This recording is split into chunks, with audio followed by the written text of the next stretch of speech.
지금까지 살아오시면서 여러분을 붙들어준 누군가의 음성이 있으신지요?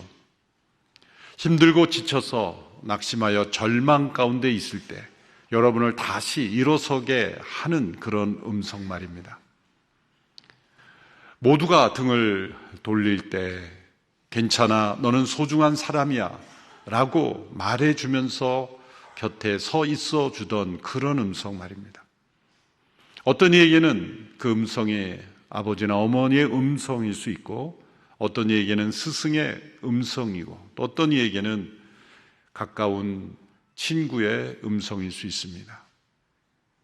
사람은 누구나 자신을 규정하고 또 자신을 이끌어가는 음성이 있습니다.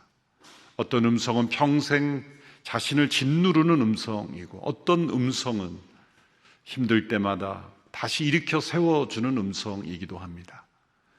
여러분은 어떤 음성을 지니고 살아가고 있습니까? 500년 전 한 음성을 붙들고 모든 어려움을 이겨냈던 사람이 있습니다. 종교개혁자 마르틴 루터입니다.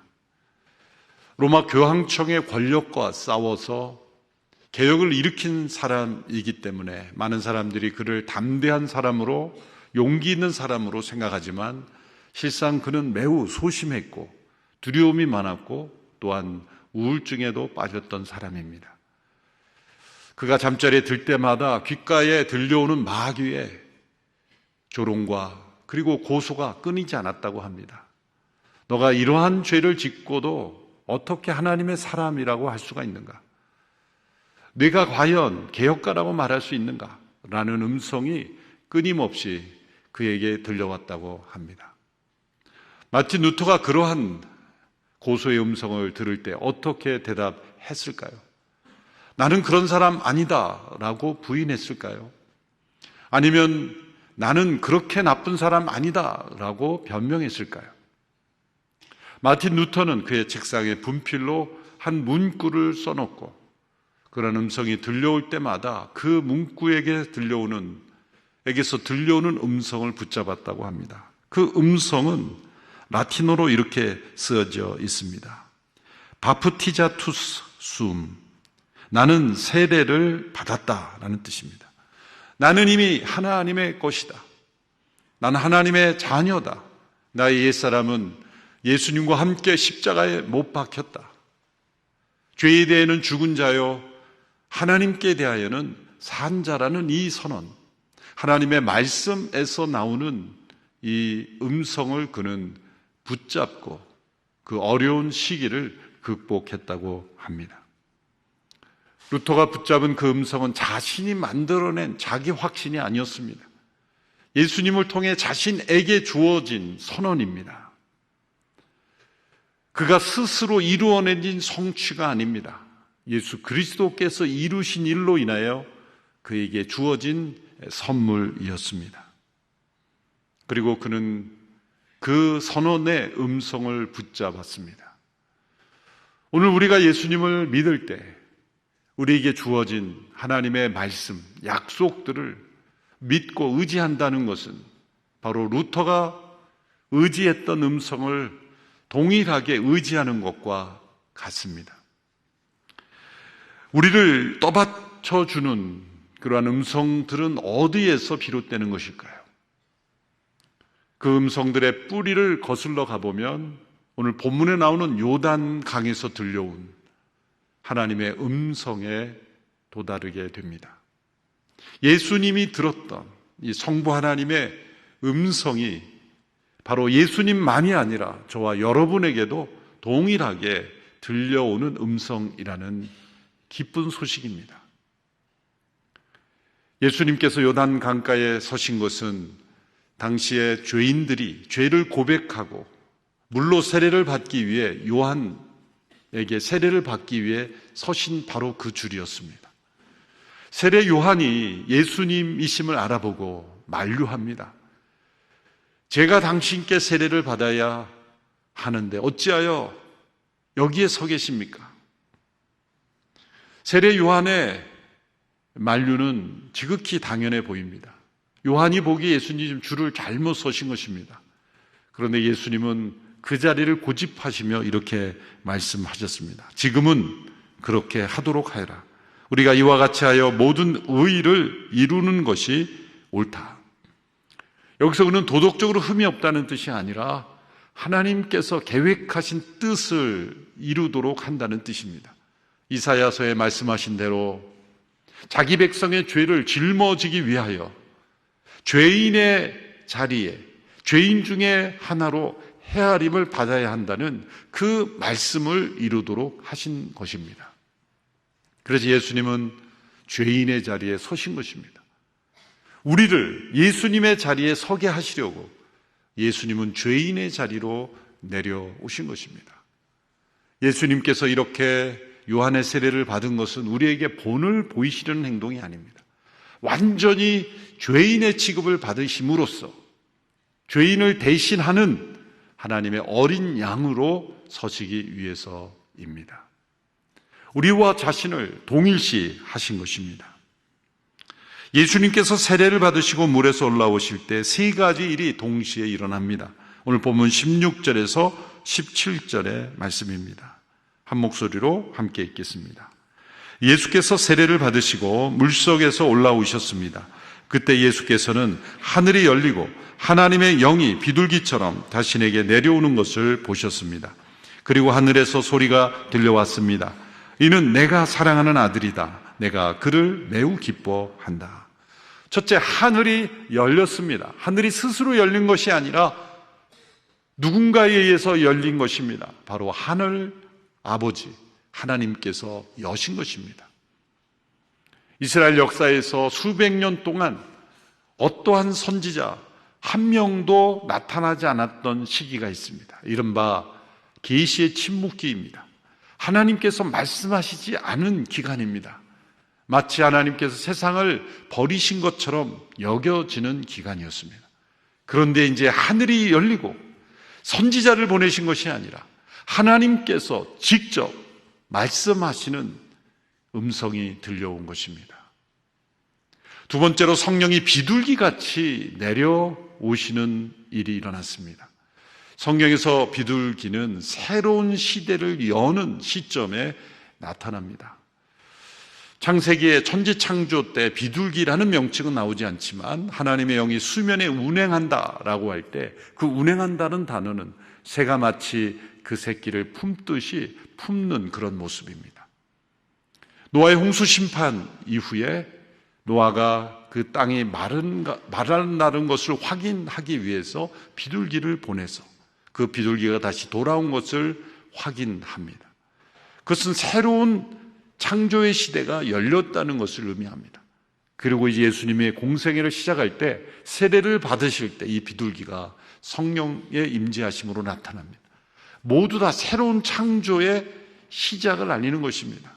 예수님께서 우리와 같은 죄인으로 취급받으심으로 자기 백성의 죄를 짊어지시고 우리의 죄를 사하시는 그 사건, 그것은 바로 새로운 창조의 역사를 이루신 것이라는 것을 보여주는 겁니다. 셋째로 성부 하나님의 음성이 하늘에서 들려옵니다. 성경 전체에서 성부 하나님, 성자 예수님, 성령 하나님의 삼위일체 하나님이 동시에 등장하는 장면은 본문이 처음입니다. 천지를 창조하신 삼위일체 하나님께서 이제 성육신하신 예수 그리스도를 통하여 그 모든 백성들의 죄를 사하시고 만물을 새롭게 하시는 구원을 이루시는 일에 있어서 함께 연합하여 헌신하셨다는 것을 보여주시기 위해서 이 요단강에서 성부, 성자, 성령 하나님께서 함께 나타나시는 겁니다. 그때 들려온 하늘의 음성, 성부 하나님의 음성은 너무 중요합니다. 이는 내 사랑하는 아들이요 내가 매우 기뻐한다라는 말씀입니다. 사랑하는 아들, 내 사랑하는 아들이라는 표현이 성경에 처음 등장하는 것은 아브라함 때입니다. 하나님께서 아브라함에게 이렇게 말씀하십니다. 내 사랑하는 독자 이삭을, 그 아들을 번제로 바치라는 말씀을 하실 때 나타납니다. 아브라함이 하나님의 말씀에 순종했을 때 하나님께서는 그 아들을 다시 되돌려 주셨죠. 그러나 하나님의 사랑하시는 아들은 끝까지 남김없이 내어주셨습니다.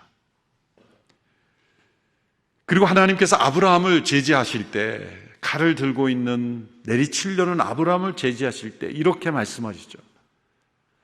내가 내 독자라도 아끼지 아니하였으니, 그 아들을 아끼지 아니하고 하나님께 온전히 드린 그 아브라함을 바라보시면서 내가 사랑하는 아들 독자라도 아끼지 아니했다라는 말씀을 하십니다.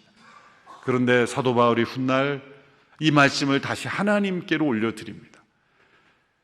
자기 아들을 아끼지 아니하시고 내어주신 하나님. 이러한 표현이 반복되는 것은 아브라함을 통해 그 아들 이삭을 낳게 하시고 그 이삭을 바치라고 하시는 그 과정을 통해서 보여주시고자 하는 것은 장차 하나님의 독생자, 하나님의 사랑하는 아들 예수님을 내어주시되 아끼지 아니하시고 내어주시는 아버지 하나님이심을 우리에게 보여주시기 위해서 그러한 사건을 아브라함에게 시키신 것입니다. 결국 예수님은 새 이삭이라는 것을 우리에게 알려줍니다. 내 아들이라는 이 표현도 시편 2편에 나오는데 이것은 왕으로서 즉위하시는 그러한 것을 선포하시는 내용입니다. 시편 2편 6절 7절의 말씀입니다. 내가 내 왕을 내 거룩한 산 시온에 세웠노라 하시리라. 내가 이제 여호와의 율례를 선포하리라. 그분께서 내게 말씀하셨다. 너는 내 아들이다. 내가 오늘 너를 낳았도다. 너는 내 아들이다. 내가 낳았다라는 이 말씀은 단순한 관계를 뛰어넘는 만왕의 왕이신 그분의 아들이니 그분 또한 왕 중의 왕이시라는 것을 선포하는 것입니다.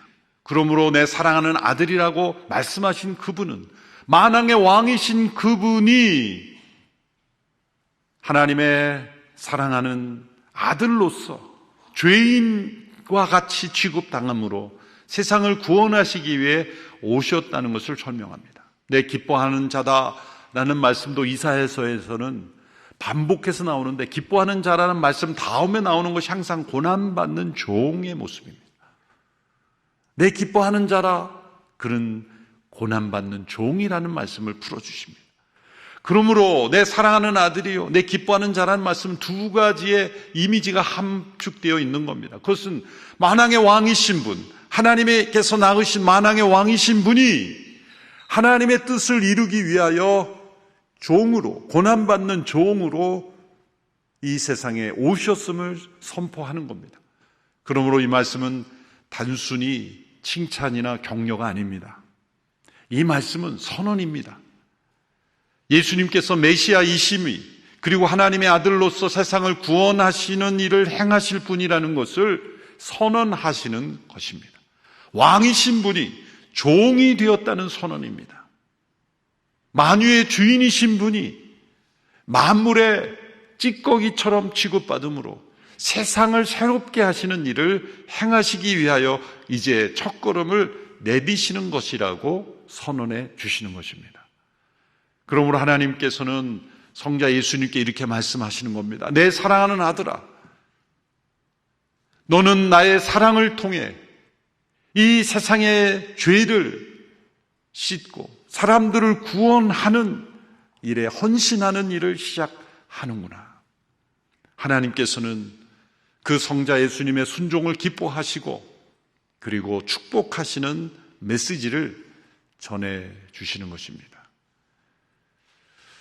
이 음성이 들린 시점은 예수님께서 공생애를 시작하시기 전입니다. 어떠한 사역도 시작되기 전에 이러한 하나님의 인정의 메시지, 축복의 메시지가 먼저 주어집니다. 예수님은 하나님 아버지의 인정을 받으려고 사역하신 것이 아니라 이런 인정이 흘러넘침으로 아버지의 인정과 아버지에 대한 신뢰가 흘러넘침으로 공생의 사역을 하신 것입니다. 이러한 음성은 예수님께서 이번 단 한 번만 들으셨을까요? 아닙니다. 3년간의 공생의 전체를 지탱해 주는 음성이었습니다. 예수님께서 요단강 세례를 받으시고 곧바로 광야로 나가시고 40일 동안 금식하시고 이제 마지막 끝부분에 마귀의 공격을 받으셨습니다. 그 공격의 핵심은 하나님의 아들로서의 정체성을 공격하는 겁니다. 내가 만일 하나님의 아들이거든 돌을 똥으로 만들어라. 내가 만일 하나님의 아들이거든 성전 꼭대기에서 뛰어내려 천사들로 하여금 보호하도록 해봐라.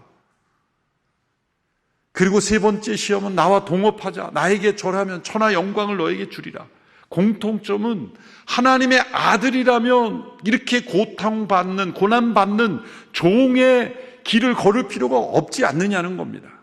기적을 통해 천사들을 동원하여 메시아이심을 드러내면 되지.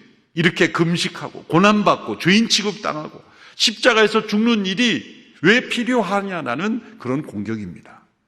고난 없는 메시아가 되는 것이 하나님의 아들답지 않느냐는 말입니다. 예수님 말씀은 신명의 말씀으로 물리치셨지만 그 근본적인 힘은 어디에서 왔습니까? 이 성부 하나님의 음성, 내가 너를 사랑하며 내가 너를 기뻐한다라는 아버지의 음성이 예수님을 붙잡아 주신 겁니다. 이 음성이 또 나옵니다. 변화산에서 예수님께서 변화하실 때 마가복음 9장 7절의 말씀을 보면 그때 구름이 나타나 그들 위를 덮더니 구름 속에서 소리가 들려왔습니다. 이는 내 사랑하는 아들이다. 그의 말을 들으라. 이는 내 사랑하는 아들이요 내 기뻐한 자라는 이 음성이 공생의 곳곳에서 계속 들려왔던 겁니다. 그러면 성경에 나오는 이 몇 번만 들렸을까요? 저는 아니라고 생각합니다.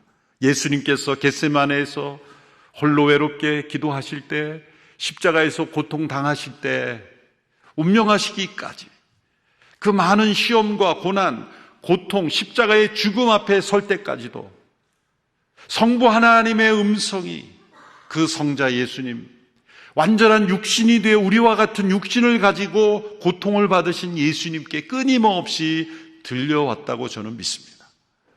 그리고 그 음성이 직접 들리지 않은 순간에도 사람의 아들이 되신 예수님의 마음속에 음성이 끊임없이 울려 퍼졌다고 생각을 합니다. 오늘 이 말씀을 우리에게 주신 이유가 무엇일까요? 그것은 예수님에게만 하나님의 음성을 주신다는 것이 아닙니다. 예수님 안에 있는 자, 그리스도와 연합된 자, 그리스도를 따르는 모든 제자들에게 동일하게 이 음성을 주신다는 겁니다. 예수님을 믿어 하나님의 자녀가 된 자들에게 예수님을 통하여 하나님은 이렇게 말씀하십니다. 너는 내 사랑하는 자녀라. 내가 너를 기뻐한다. 이것을 믿는 것이 신앙이요, 이 음성을 붙잡고 살아가는 것이 그리스도의 제자의 길인 것입니다. 마틴 루터만이 아닙니다. 저와 여러분도 끊임없는 이 사단의 공격과 고소에 시달립니다. 내가 그러고도 하나님의 자녀이냐? 내가 그러고도 그리스도를 따르는 제자라고 말할 수가 있는가?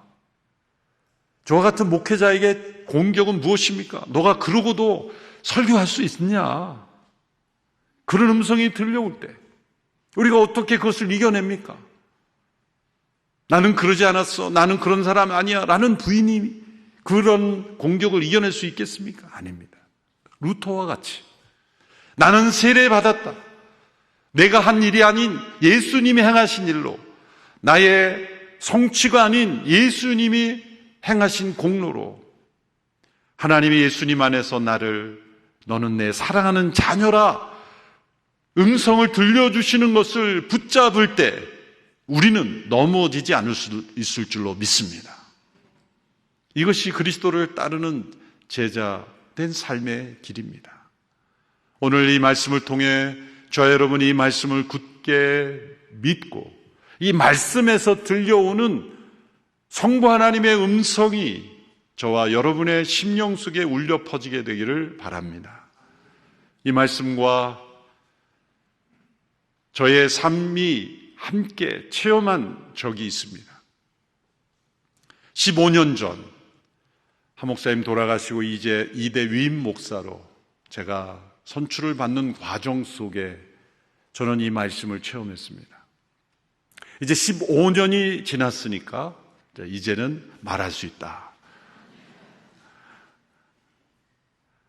그때 이제 최종 후보 몇 사람 목회자에게 청빙위원회가 메일을 보내왔습니다. 이제 여러 사람들 중에 한 사람이 선정되어서 이제 당신이 스스로 결정해서 이제 지원을 하든지 말든지.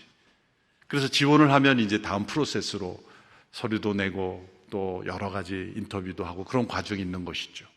결정을 해야 하기 때문에 하나님 앞에 기도해야 했습니다. 지원하는 것이 정말 하나님의 뜻인가 아닌가, 어떤 결과에 대한 확신을 묻는 것이 아니라 이 단계에서 내가 지원하는 것이 합당한 일입니까 아닙니까? 라고 하나님 앞에 물었을 때 우리 인생의 중요한 기로에서 하나님의 응답을 말씀으로 받는 것만큼 확신을 주는 것은 없습니다. 그럼 그 말씀을 어떻게 확신으로 우리가 받는 수 있는가의 문제입니다.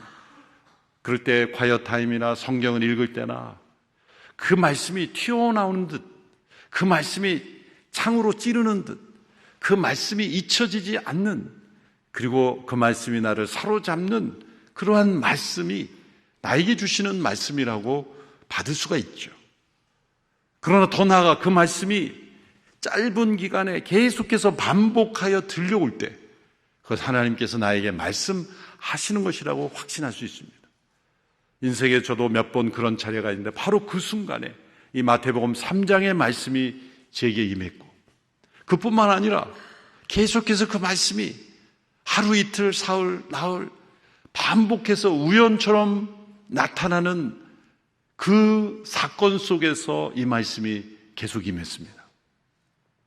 예를 들어 경건서적을 읽는데 그 경건서적의 왼쪽에 발문이라 그러죠. 강조해서 하는데 이 말씀이 크게 적혀 있고, CGN을 잠시 보는데 그 설교하는 목사님이 본문도 아닌데 이 말씀을 인용하는 것이 자막에 보였고, 또 제가 그때 양재 담당 목사였는데 권사님들이 수요 예배 특순을 하는데 이 말씀으로 만든 찬송으로, 어려운 찬송이었는데 권사님들이 그걸 찬송으로 부르시는 거예요.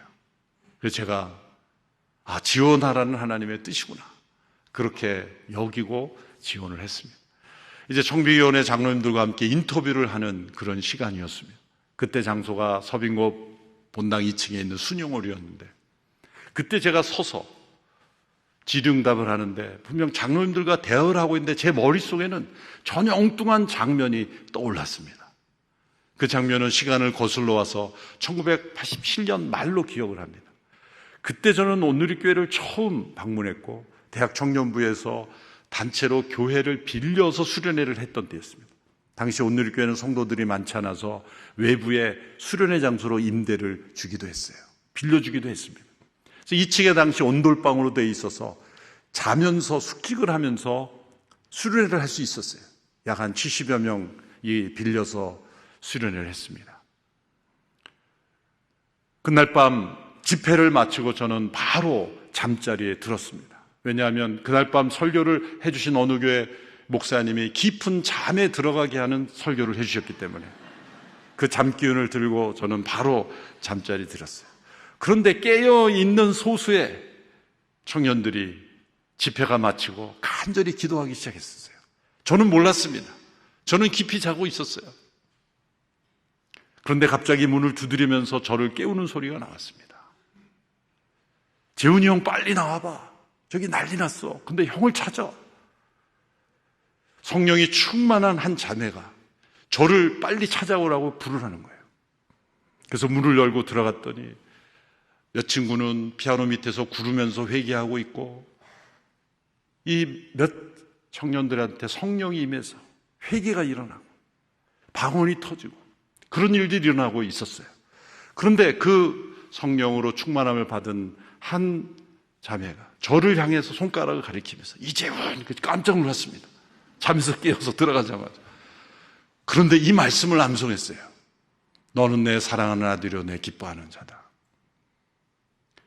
그런데 제가 그때 청빙위원회 인터뷰를 받으면서 서 있던 그 위치가 그 시점으로 돌아가면 문을 열고 들어오면 바로 그 위치라는 거죠. 여러분 좀 놀래주세요.